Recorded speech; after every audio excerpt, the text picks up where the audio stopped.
Suman TV ప్రేక్షకులకు నమస్కారం. ధనుర్మాసంలో భాగంగా మనం శ్రీ వెంకటేశ్వర స్వామి జీవిత చరిత్ర మరియు మహాత్మ్యములను తెలుసుకుంటున్నాము. ఇందులో భాగంగా గత పీరియడ్‌లో మనము స్వామివారి యొక్క జీవిత చరిత్ర విశేషంలో భాగంగా సూత మహర్షుల వారు శౌనకాది మునీశ్వరులకు వెంకటేశ్వర స్వామి యొక్క జీవిత చరిత్రను తెలుపడంలో మొదటి భాగాన్ని మనం నేర్చుకున్నాం. ఈరోజు రెండో భాగాన్ని ఇప్పుడు చెప్పుకుంటున్నాం. నారదుల వారు భృగు మహర్షిని అక్కడికి పరీక్ష నిమిత్తం పంపుతారు. భృగు మహర్షి సత్యలోకంన వెళ్ళి బ్రహ్మదేవుడు యాగ ఫలానికి అర్హుడు కాడు అని నిర్ధారించుకొని వెంటనే కైలాసానికి చేరుకుంటాడు. కైలాసంలో అడుగు పెట్టగానే అక్కడ వాతావరణం ఎంత బావుంది అంటే ఎక్కడ చూసినటువంటి కూడా కైలాసం అంతా కూడా చండీశ్వరుడు, భృంగీశ్వరుడు, నందీశ్వరుడు మొదలగు ప్రమద గణాలతో సిద్ధులు, సాధ్యులు, యోగులు, బైరాగులెందరితోనూ పంచాక్షరీ ప్రణవనాదంతో మారుమోగుతుంది. నలుదిశల ఓంకారనాదం ధ్వనిస్తూ ఉంటుంది. మరి అటువంటి ఒక చక్కటి ఆధ్యాత్మిక వాతావరణం, భక్తి రస పారవశ్యంలో ఎవరిని చూసినా కూడా కైలాసమంతా భక్తి రస పారవశ్యంలో మునిగి తేలుతూ ఉన్నారు. శివనామ స్మరణ నలుదిక్కుల మారుమోగుతూ ఉంటుంది. ఇలాంటి ఒక కమ్మటి రమణీయమైనటువంటి వాతావరణంలో భృగు మహర్షి కైలాసం చేరుకున్నాడు. చేరుకున్నదే తడవుగా అక్కడ ఉన్నటువంటి ద్వారపాలకులు భృగు మహర్షితో, స్వామి, శివుడు ఈరోజు పార్వతీదేవితో ఏకాంతంలో ఉన్నారు కనుక మీకు దర్శనం లభించదు. కృపతో కొంతకాలము వేచి చూసి దర్శనానికి మళ్ళీ రండి అంటూ ఎంతో అనునయంగా అక్కడ ఉన్న ద్వారపాలకులు భృగు మహర్షితో చెప్తారు. కానీ భృగు మహర్షి వారి యొక్క మాటను లక్ష్య పెట్టకుండా సరాసరి శివపార్వతులు ఏకాంత మందిరంలోకి అడుగు పెడతాడు. మహాకోపం వస్తుంది శివుడికి. ఒక మంచి తపశ్శాలి, ఒక గొప్ప ఋషి, బ్రహ్మర్షి, రాజర్షి అనేటువంటి ఎన్నో బిరుదులను పొందినటువంటి వాడు. అందున బ్రహ్మవంశంలో పుట్టాడు. ఈ భృగు మహర్షికి కనీస మర్యాద తెలియదా? కనీసం విచక్షణ లేదా? ఎలా ఒక భార్యాభర్తలు సంగమించే ప్రదేశానికి ఏకాంతంలో ఉన్నారని ద్వారపాలకులు చెప్పినా కూడా లక్ష్య పెట్టకుండా లోపలికి వచ్చాడే, ఎంతటి అవివేకుడు, ఎంతటి మూర్ఖుడు అంటూ రౌద్రంతో ఊగిపోతూ తన యొక్క త్రిశూలాన్ని పైకెత్తాడు. పార్వతీదేవి వెంటనే వచ్చి, స్వామి శాంతం వహించండి అంటూ శివుడిని ఆపివేస్తుంది. అంత శివుడు చాలా రౌద్రంతో ఊగిపోతూ, ఓయి భృగు మహర్షి, ఎంతటి అవివేకుడివి కాకుంటే మీరు ఎంతో తపస్సంపన్నులు, ఎంతో విచక్షణ తెలిసిన వారు, ధర్మార్థ కామ మోక్షములన్నింటిలో వాటికి సంబంధించిన జ్ఞానాన్ని ఆర్జించినటువంటి వారు, మీరే ఇటువంటి అనుచిత ప్రవర్తన చేయవచ్చా అంటూ పరిపరి రకాలుగా దూషించాడు శివుడు. భృగువుకు ఇక్కడ కూడా పరాభవం ఎదురైంది. చాలా బాధపడతాడు.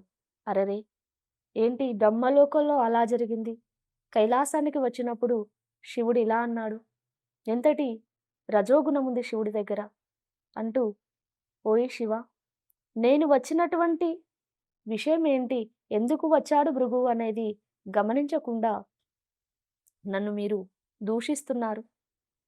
ఎంతటి రజోగుణం ఉంది మీ దగ్గర, సాక్షాత్తు త్రిమూర్తులలో ఒకలైనటువంటి మీరు కూడా ఇటువంటి విచక్షణను కోల్పోయి మాట్లాడడం ఆశ్చర్యం కదా. ఇదే నా శాపం.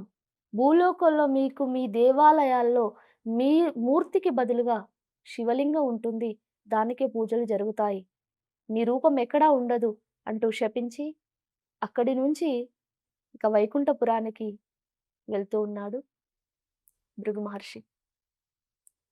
వైకుంఠం అద్భుతమైనటువంటి ప్రదేశము. సాక్షాత్తు శ్రీ మహాలక్ష్మికి ఆవాస స్థానం కనుక సిరి సంపదలకు అక్కడ లోటు లేదు.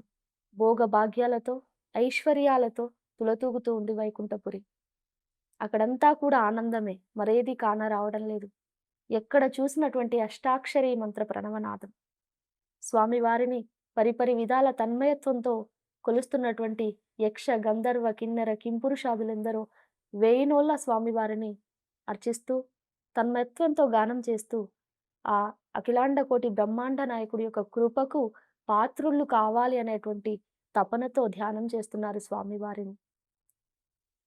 అలాంటి ఒక కమనీయమైనటువంటి వాతావరణం, అద్భుతమైనటువంటి ప్రదేశం అది. ఆ వైకుంఠ నగరిలో ప్రవేశించాడు భృగు మహర్షి.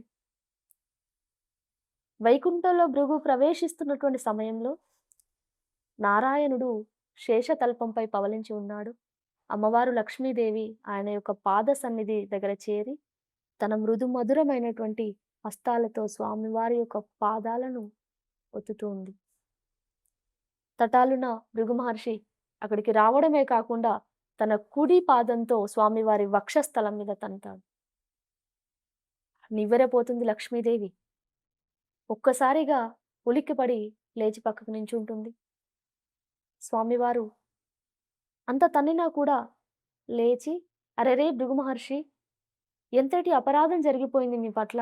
మీ రాకను మేము గమనించనందుకు మమ్మల్ని మన్నించండి.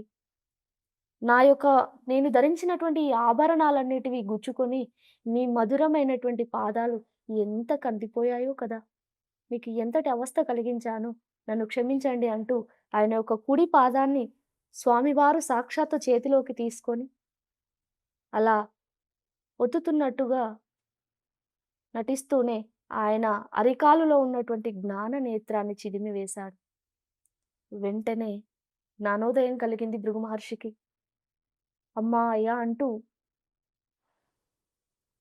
ఇలా అలవోకగా స్వామివారిని చూడలేక ఆయాసంతో మూలుగుతూ లేచి నిలబడి తన గర్వం పటాపంచలు కాగా స్వామివారికి అత్యంత భక్తి శ్రద్ధలతో నమస్కరించాడు భృగు మహర్షి. స్వామి, మహాపరాధినయ్యాను. నేను చాలా అపరాధం చేశాను. నన్ను మన్నించండి. ఇదివరకి సత్యలోకంలో, కైలాసంలో జరిగినటువంటి అవమానాలు గుర్తుకు రాగా విచక్షణను కోల్పోయి మీ పట్ల అనుచితంగా ప్రవర్తించాను. నన్ను మన్నించ ప్రార్థన అంటూ భృగు మహర్షి స్వామివారిని పరిపరి విధాలా వేడుకున్నాడు. అంత వెంకటేశ్వర స్వామి, భృగు మహర్షి, మీరు మా బిడ్డల్లాంటి వారు. మా భక్తులంతా మాకు బిడ్డలతో సమానమే కదా! నేను ఎటువంటి నొచ్చుకోలేదయ్యా. మీరు కూర్చోండి. మీరు వచ్చిన కార్యమేమిటో మాకు చెప్పండి అంటూ చాలా అనునయంగా, బుజ్జగింపుగా, లాలనగా భృగు మహర్షిని భుజం తడుతూ, తన శరీరాన్ని నిమురుతూ ఆయన పడినటువంటి ఆయాసాన్నంతా మరిపింపచేశాడు.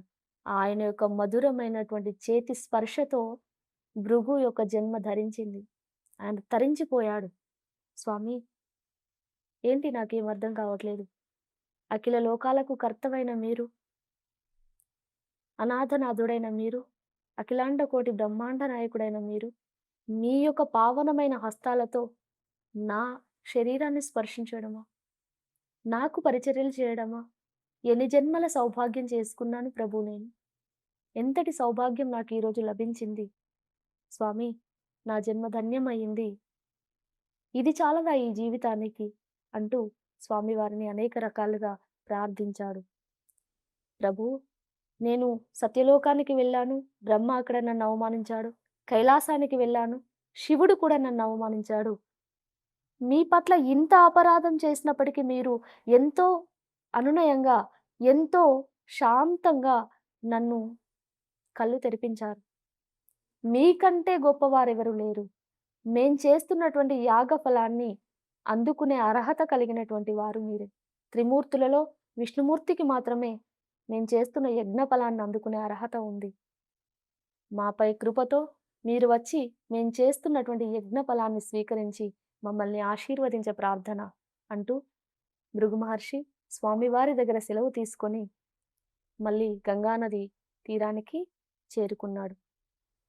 అక్కడ కశ్యపాది మహర్షులందరికీ వైకుంఠంలో, సత్యలోకంలో, కైలాసంలో జరిగినటువంటి సంఘటనలన్నీ సవివరంగా మనవి చేసి, వైకుంఠంలో జరిగినటువంటి సత్కారము, సత్యలోకంలో, కైలాసంలో జరిగినటువంటి అవమానములు అన్నింటినీ చెప్పి, యాగ ఫలాన్ని అందుకోవడానికి వెంకటేశ్వరుడే అర్హుడు.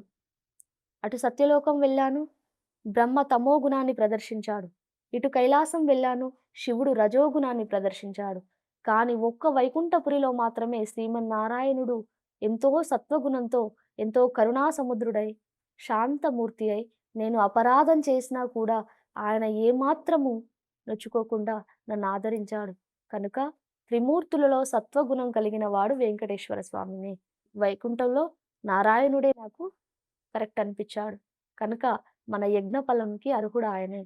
ఇక మనం యజ్ఞం చేసుకొని స్వామివారిని ఆవాహన చేసుకోవడమే ఆలస్యం అంటూ ఋషులంతా కలిసి గంగానది తీరంలో ఆ యాగం చేయడం ప్రారంభించాడు. వారికి ఇచ్చిన మాట ప్రకారం మండలం దీక్ష పూర్తి అయినటువంటి తర్వాత వెంకటేశ్వర స్వామివారు నారాయణుడు ఆ యాగ ఫలాన్ని అందుకుంటాడు.